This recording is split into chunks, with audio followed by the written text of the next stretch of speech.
இவங்க ஒரு ரேசர் மட்டும் இல்லை, இவங்க ஒரு ஆக்டர். அதாவது பார்த்தீங்கன்னா, அஜித்குமார் அவர்கள் பார்த்தீங்கன்னா, ரீசெண்டாக ஒரு யூடியூப் சேனலை பார்த்தீங்கன்னா ஆரம்பிச்சிருப்பாங்க. அதை ஓப்பன் பண்ண என்ன ரீசன் இருக்கும்? ஸோ அதுக்கான காரணத்தை நான் உங்களுக்காக சொல்ல போகிறேன். அது மட்டும் இல்லை, இப்போ அவங்கக்கிட்ட எவ்வளோ சப்ஸ்கிரைபர் இருக்காங்க, இன்ஸ்டாகிராம் பேஜெல்லாம் எவ்வளோ இருக்குன்னு அது எல்லாத்தையும் நான் உங்களுக்காக சொல்கிறேன். முக்கியமாக இந்த ஒரு யூடியூப் சேனலுக்கு ஓப்பன் பண்ணுற முக்கியமான ரீசன் என்னென்னா, அவங்களோட ரேசிங். அவங்க என்னென்ன ஈவெண்ட்லாம் ரேசிங்காக பார்ட்டிசிபேட் பண்ணுறாங்களோ அது எல்லாத்தையும் பார்த்தீங்கன்னா ஒரு வீடியோவாக இல்லைன்னா ஒரு போஸ்ட்டாக பார்த்தீங்கன்னா கன்வெர்ட் பண்ணுறதுக்கு தான் இந்த ஒரு யூடியூப் சேனல் ஆரம்பிச்சிருக்கிறதா சொல்லப்படுது.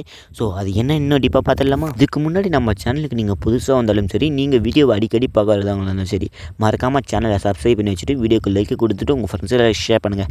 இந்த ஒரு வீடியோக்கு 10 லைக் மட்டும் கொடுங்க, அது போதும். உங்கள் எல்லாருக்குமே தெரிஞ்சிருக்கும், இதுக்கு முன்னாடி பார்த்தீங்கன்னா இளைய தளபதி, அதாவது பார்த்தீங்கன்னா அஜித், அவங்களோட காம்படிஷனான இவங்க பார்த்தீங்கன்னா ஒரு இன்ஸ்டாகிராம் ப்ரொஃபைலை பார்த்தீங்கன்னா கிரியேட் பண்ணியிருப்பாங்க. அதுக்கு அவங்களுக்கு கிட்டத்தட்ட பார்த்தீங்கன்னா 1 மணி நேரத்துலேயே பார்த்தீங்கன்னா, அப்படி இல்லைனா ஒரு நாளில் பார்த்தீங்கன்னா ஒரு 5 லட்சம் ஃபாலோவர்ஸ் பார்த்தீங்கன்னா ரீச் பண்ணிட்டாங்க. ஸோ இது ஒரு ரெக்கார்டாக பார்த்தீங்கன்னா தளபதி பொறுத்த வரைக்கும் பார்த்துக்கிட்டு இருந்தாங்க மக்கள். இப்போ இவங்க பார்த்தீங்கன்னா அஜித்குமார் அவர்கள் ஒரு யூடியூப் சேனலே ஆரம்பிச்சிருக்காங்க. இளைய தளபதி அவர்கள் பார்த்தீங்கன்னா இப்போ பாலிடிக்ஸ்குள்ளே வந்துட்டாங்க. ஸோ அதனால் என்ன, இவங்களுக்கு பார்த்தீங்கன்னா இப்போ மூவிஸ்லாம் ஃபேன்ஸ்லாம் குறைஞ்சிட்ட மாதிரி இருக்குது. ஆனால் அஜித்குமாரை பொறுத்த வரைக்கும் பார்த்தீங்கன்னா எந்த ஃபேன்ஸும் பார்த்தீங்கன்னா குறையவே இல்லைன்னு தான் நினைக்கிறேன்.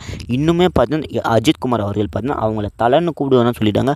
ஆனால் இன்னுமே மக்கள் பார்த்தீங்கன்னா அவங்கள தலைன்னு தான் கூப்பிட்டுருக்காங்க. அவருடைய ஃபேன் பேஸ் பார்த்தீங்கன்னா என்றைக்குமே குறையாதுன்னு தான் நான் நினைக்கிறேன். ஒரு மனுஷனாக பிறந்துட்டு இத்தனை விஷயமும் பண்ண முடியுமாடான்னு கேட்டிங்கன்னா அதான் ஒன்றுமே புரியல அஜித்குமாரை பொறுத்த வரைக்கும். இப்போ பார்த்தீங்கன்னா ஒரு பக்கத்தில் ஆக்டிங், இன்னொரு பக்கத்தில் கார் ரேஸ், இன்னொரு பக்கத்தில் பைக் ரேஸு, பைலட்டுக்கு லைசன்ஸும் வாங்கி வச்சுருக்காரு. ஸோ அஜித்குமார் அவர்கள் இப்போ தான் ரீசெண்டாக பத்மபூஷன் அவார்டை பார்த்தீங்கன்னா வாங்கியிருப்பாரு நம்மளுடைய குடியரசு அவங்கக்கிட்ட. ரீசெண்டாக இந்த ஒரு வருஷத்துலேயே பார்த்தீங்கன்னா 2 படம் ரிலீஸ் ஆயிடுச்சு அஜித்குமார் அவங்களோடது.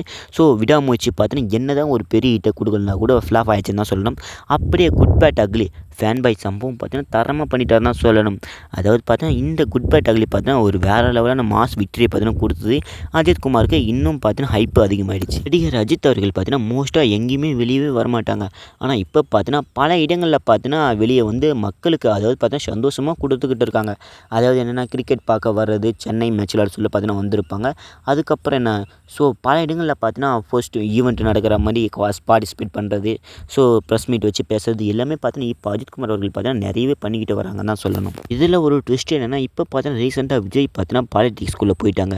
அதனால என்ன, அஜித் வருஷத்துக்கு 2 படம் எடுத்து பார்த்தீங்கன்னா அவங்களுடைய மார்க்கெட்டை இன்னுமே இன்க்ரீஸ் பண்ணுறதா பார்த்தீங்கன்னா ஒரு பக்கத்தில் பேசிக்கிட்டு வராங்க. அது உண்மையாக என்னன்னு தெரியல.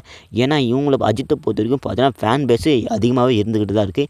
இவங்க படம் பண்ணன்னு பார்த்தீங்கன்னா இன்னுமே நிறைய ஃபேன் பேஸ் வந்துக்கிட்டு தான் இருக்காங்க. அதனால் இந்த காரணமாக கூட இருக்கலாமோன்னு கொஞ்சம் டவுட்டாக இருக்குது. இதுக்கு முன்னாடி பார்த்தீங்கன்னா சினிமாவில் சம்பாரிச்சிக்கிட்டு இருந்த அஜித் பார்த்தீங்கன்னா இப்போ ரேஸால் சம்பாதிக்க போகிறதா பல பேர் பார்த்தீங்கன்னா சொல்லிக்கிட்டு வராங்க. ஏன்னா இப்போ பார்த்தீங்கன்னா 100 கோடிக்கு மேலே வாங்கிட்டு இருந்தாங்க அஜித் அவர்கள். ஸோ இப்போ பார்த்தீங்கன்னா டைரெக்டாக பார்த்தீங்கன்னா ரேசிங்குள்ளே இறங்கிட்டாங்க. ஏன்னா பல ரேஸில் பார்த்தீங்கன்னா கலந்துக்கிட்டு தான் இருக்காங்க.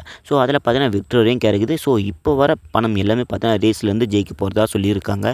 ஸோ இனிமேல் நாங்கள் வாழ்ந்த பணம் ரேசிங்கை பொறுத்து தான் இருக்குன்னு சொல்லியிருக்காங்க அஜித்குமார் அவர்கள். இதுக்காகவே பார்த்தீங்கன்னா யூடியூப்பில் அவங்களுடைய நேம் வச்சு ஒரு சேனலை பார்த்தீங்கன்னா ஓப்பன் பண்ணியிருக்காங்க. அதாவது என்னென்னா அஜித்குமார் ரேசிங் இந்த மாதிரி ஒரு நேமில் பார்த்தீங்கன்னா ஒரு யூடியூப் சேனலை ஓப்பன் பண்ணியிருக்காங்க. இதை நீங்கள் போய் தெரிஞ்சுக்கணுன்னா போய் மறக்காமல் யூடியூப்பில் போய் சர்ச் பண்ணி பாருங்கள்.